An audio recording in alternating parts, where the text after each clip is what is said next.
Well, good Wednesday night to you, Seth Harp on Sports, the bar on the Harp on Sports podcast and the Harp on Sports Media and Audio Network.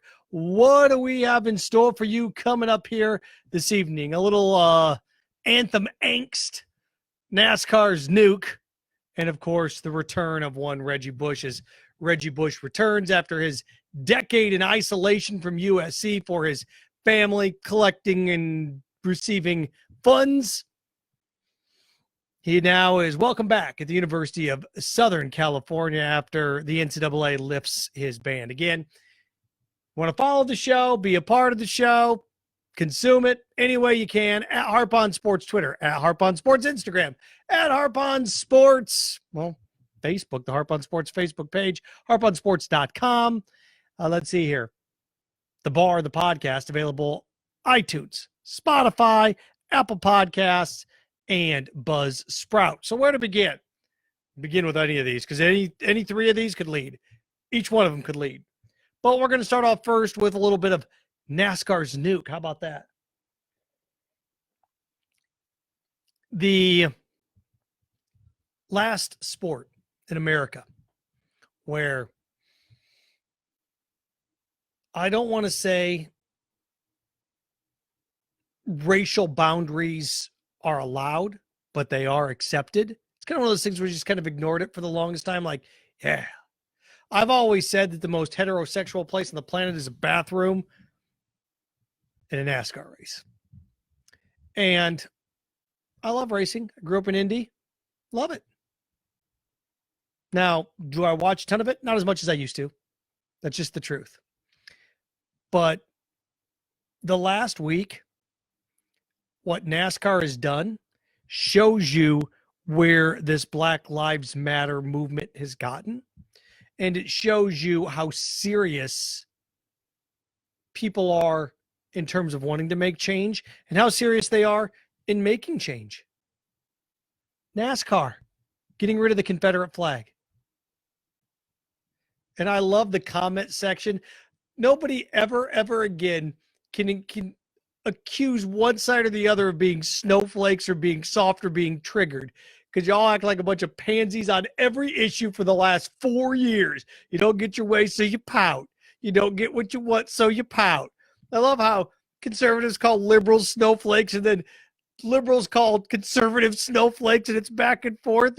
Whatever side doesn't get what they want, they pout. Just remember what reason you're pouting for. Most of the time, those on the liberal side pout because they lose. On the conservative side, something gets taken away from them. That's why both sides pout. Or feelings are hurt. Oh, you triggered your feelings. Oh my gosh, look at that black man with his knee in the grass. My feelings. And for NASCAR to come out and say, no more Confederate flags, Bubba Wallace going to race in a Black Lives Matter car? Oh, wow. We are definitely in uncharted territory. And I keep seeing posts, whether it's the national anthem in football, which I'll get to in a second, or NASCAR, I'll never watch a race again. What are you going to do, nit? You're so full of it. You know you're full of it. I'm not going to watch this sport anymore. Oh, I'll never watch again. Then you're not a big fan of it. It's tradition. It's the flag of a side that lost. It is. Now, to the extent of removing Gone with the Wind from HBO, look, there's something like, that's ridiculous. You can sit there and say, that's ridiculous. Song of the South, that's ridiculous. That's where you get into the whole burning books thing and removing things. And I'm not even going to get into that one, because create the product, you consume it, or you don't have to consume it. As long as it's not a lie or a falsehood. I cringe to think about movies. One of my favorite movies is Glory. You can take that movie away. Matthew Broderick, Denzel Washington, Morgan Freeman. That movie's brilliant. 54th Massachusetts, right up the road in Charleston, right? Or James Island. Fort Wagner, Battery Wagner. So I kind of hesitate when it comes to things like that. But with NASCAR removing the Confederate flags, what does it have to do with the race? And that's where I'm going. The product on the field, the product that you consume, What was your favorite part about that race? What was your favorite part of the race at Talladega? Oh, the Confederate flag in the parking lot on the SUV. That was the fact that I got to use the stars and bars. The fact that I got my Confederate flag beer mug. What the hell? If you're not going to watch NASCAR anymore because you can't fly the Confederate flag, what does that say about you? I don't get what I want. You know what? If I'm NASCAR, like, hey, man, if you're one of those people that has to have the Confederate flag or you needed it at one of our races, we're glad you're gone. Get out of here. Think about how big of a POS you have to be. I don't have the Confederate flag anymore at my NASCAR race. I can't think of once. I look back, and depending on what the race was, whether – Richard Petty winning races, the run that Jimmy Johnson went on, the Waltrops. I mean, just go over the years, the Allisons. Never once did I watch the Daytona 500 as a kid and go, you know what made that race great? Confederate flag. So it made it great. So NASCAR is, when NASCAR pivots and heads in this direction, well, it's the tradition of being able to fly your hidden racism. And don't tell me it's about tradition and pride in the South. Come on. There's no other ways to show that? No other ways to show that? The losing side, right? You lost. My side, the North, whipped your ass. You lost. 150 years later, get over your whooping. Only in today's political and sports climate can one side, at least in this case, conservatives accuse liberals of whining and get over it, Trump won, get over it, Trump won. All the people that want the Confederate flag at NASCAR, get over it, Lincoln won, Tecumseh Sherman won.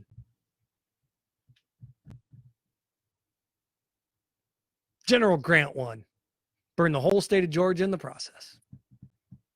So you lost 150 years ago. Democrats need to get over that they lost 4 years ago.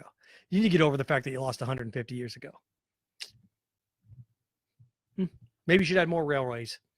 Maybe you should add more railroads. That's why I lost. So there you go on that one. Fighting for your right to have the Confederate. I want the Confederate flag. I'm not going to watch anymore. Take my ball and go home. I'm not going to watch any more NASCAR. Yeah. You didn't consume it because, think about it, if you're going to not consume something over something as petty as that, what if I came out and told you your favorite driver was the opposite of the political party that you lean towards? Quit being soft and weak. Be an adult and realize people are going to be different. They're going to think differently than you, and that's fine. But cloaked racism, good for NASCAR.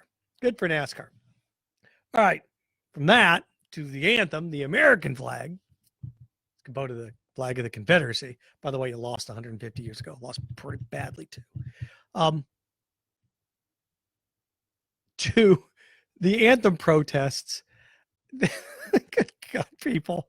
I'm not going to watch the NFL. You grow up. I'm not going to watch the NFL anymore. Think about this. And I've heard this week. Just play the anthem before the players run on the field, and that way they can't kneel. Well, now you're removing their ability to do things. I can't kneel at work. Well, guess what? Maybe you should have been a football player, so you could have had the option. If I kneel at what? You can't kneel at work? You can't kneel at Arby's before your shift begins? Scott Knapp, good friend of the family. I know you run Arby's. If somebody took a knee before their shift at Arby's, Scott, who runs Arby's back in Indiana, is gonna fire him for it? Come on. If I took a knee before, I'm gonna take a knee before I go on the radio. Oh my God, you can't take a knee at my job. They won't let you take a knee at Gainesville Concrete and Gravel. I can't take a knee at my job. You can't? What do you mean you can't? And this whole thing, this politics and sports don't mix. Come on, they mix. They have constantly mixed, going back to Muhammad Ali, the Cold War, us in the Soviet Union in the Olympics. Stop it. But this anthem angst, hey, look, play the anthem and then let them come on the field. I think you're missing the point. That way they can't protest. Now you're removing their ability to protest. And again, it had nothing to do with the flag. It is the method in which it's attached. The flag is a diving board in the pool. Because you can't jump off the diving board doesn't mean you don't know how to swim. And vice versa. You may know how to swim, but you're afraid to jump off the diving board. Scott, great call up, Mr. Harp. There you go, Mr. Scott Knapp. I knew you'd like that. I saw you on there. I just think this is even now we're gonna keep him in the locker room, and then I think you're missing the point. And the fact is, and this is just the way I watch things. I was at Jaguars games in Jacksonville covering this team when this was going on, the anthem protest. Never once I go, I guess I can't watch the game now. They took a knee. I guess I can't watch the game. It's ruining the game for me. How? How's it ruining the game for you? How? Nobody ever tells you how. It's like, it's the same thing. Like, gay marriage is going to ruin America. How? Nobody ever tells you the how. Ever.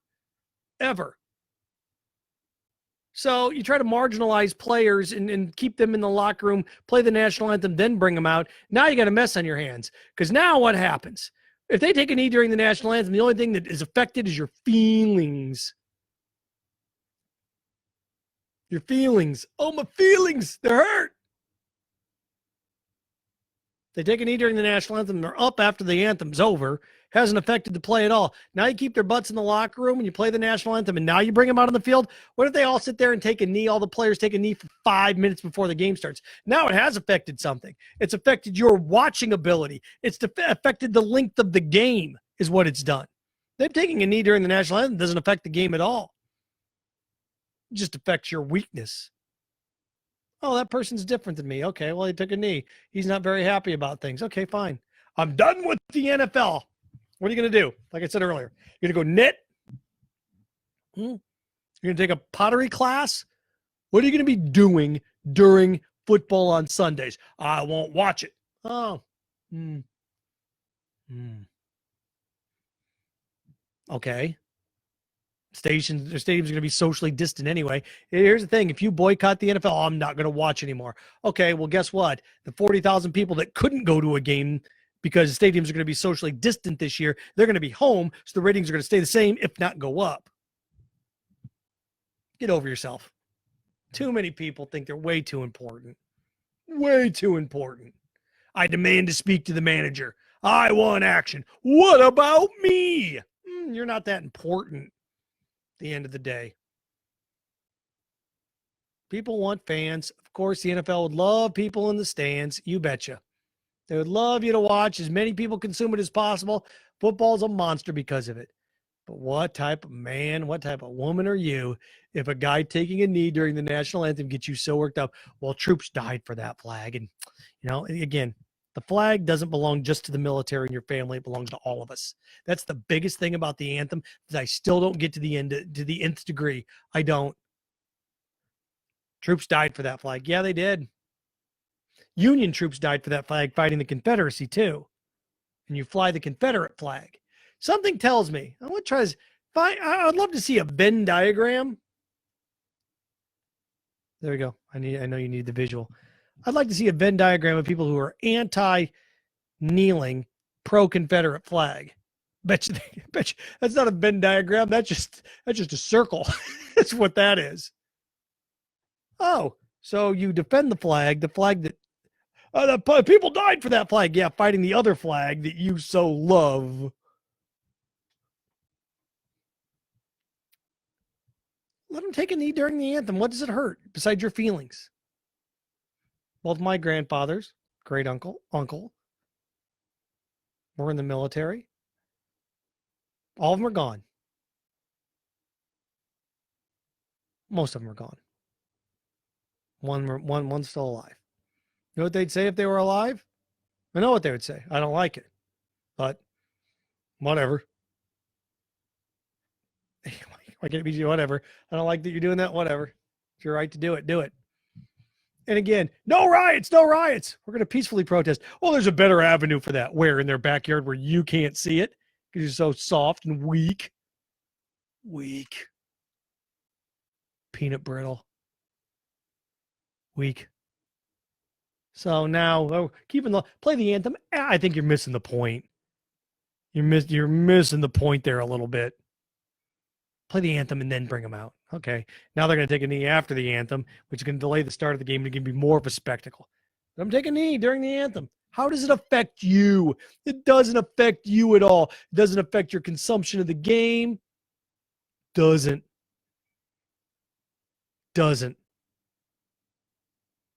Same. It's funny. People upset, going to leave the NFL. You know what's funny about this? More people are upset about the flag issue and them kneeling than players beating the piss out of their wives, girlfriends. More people are upset that people took a peaceful knee during the national anthem than players beating the piss out of their wives and girlfriends. To say about you? You want to boycott? I didn't hear one person. I'm not going to watch the NFL anymore until they clean up their act and get better human beings in here that don't beat the hell out of their wives. But they took a knee and did so quietly. Can't handle that. Let them take a knee. Who cares? It doesn't affect you at all. It just affects your feelings. And Reggie Bush. Last thing on our docket tonight. By the way, Harp on Sports, Twitter, Facebook, Harp on Sports Facebook page, Harp on Sports, again, like I said, Instagram and Twitter. And you can also circle back around, as always, harponsports.com. And again, all the social media platforms you can hear our podcast, Facebook, Buzzsprout, Apple Podcasts, and Spotify. Okay. Reggie Bush now allowed back into USC. His 10-year go away is now, hey, welcome back. College football finds itself in a tough position with this, and the NCAA finds itself in a tough position because it's one of these things where people just complain about it like politicians or support it no matter what. Like the NCAA, well, I saw Reggie Bush win that Heisman. I saw Reggie Bush win that national championship. What they did to him was terrible. You're right. But my problem is different than your problem with it. My problem is that USC was punished worse than Penn State, who turned their cheek, who turned the other way on a 60-year-old man raping 9-year-old boys for 2 decades. They got a less punishment. Their punishment was smaller than the punishment of Southern Cal. That was my issue with it all. But no, the other issue with this, you punished Reggie Bush, took him away. Oh, I saw him play, took him away from USC for a decade. That's too long. So you don't like that. We're going to take away scholarships. Oh, you're punishing the current players. It's not their fault. Okay, so we're not going to punish the current players. We're not going to punish the former players. I know what we can do. Let's do this thing that doesn't affect anybody at all. We'll take the banners down from the rafters, and we'll remove the win total from coaches in the record books. I saw those games. They still counted. Well, what's your suggestion then? Now, this goes away with the personal license now, where players can sell their own likeness and players can make their own money, but you don't like that either. Well, what do you like? What can they do? Everybody runs a clean program. They've got names for that. It's called the Mid-American Conference. They don't win very much. They got names for that. It's called the Ivy League. You don't watch it. You don't consume it. So Reggie Bush went away for a decade. Now he's back. Crime, punishment, now it's over. Oh, it's terrible. He should have been back a long time ago. Well, what do you want? When somebody gets caught cheating and programs like Ole Miss blatantly get caught cheating, you take away their bowl money, you take away their postseason money, you take away their bowl wins, you fire the coach, you take away scholarships, you punish the program. That's not fair to the current people. Okay, so let's punish the people in the past that were there. They can't be around the school. They can't be used at school. Let's take the banners down. We can't do that either. What do you want? What do you want them to do? How would you like them, the school, the NCAA, to handle this punishment? You don't. You just want to complain to complain. It's what it is. Complaining to complain. What's your solution? Oh, you don't have one. No. Chirp, chirp, chirp, chirp, chirp, chirp, chirp. What do I think? I have no problem with removing, like I said, removing things from the past and not punishing the current players, firing the coach, removing the wins and all those. It really is a non-tangible crime. I know I saw the Fab Five win, go to back-to-back Final Fours. There's no record of it, but I saw it. So what? It's good enough for me. I was there and go, man, the Fab Five didn't exist because I can't see this banner. Just like, oh, this NASCAR race, I can't watch the NASCAR race because there's no Confederate flag. I can't watch a football game because he took a knee. Come on. We're all cool. We can figure this out. And removing the past, we do it all the time.